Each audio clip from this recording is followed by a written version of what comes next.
റബ്ബിന്റെ സ്വർഗത്തിലെത്താൻ കഴിയണം, മാലിക്കിൻ കാരുണ്യം നേടിയെടുത്താലേ.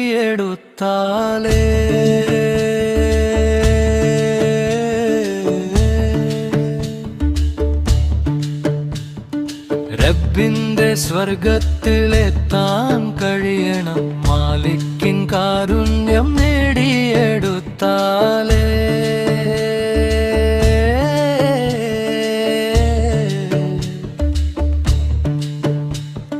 നാഥന്റെ സ്വർഗത്തിൽ അങ്ങ് തുടർന്നിടാം, ദുനിയാവിൽ കാണാത്ത കാഴ്ചകൾ കണ്ടിടാം, ഉലകത്തിൽ കേൾക്കാത്ത കേൾവികൾ കേട്ടിടാം. റബ്ബിന്റെ സ്വർഗത്തിലെത്താൻ കഴിയണം,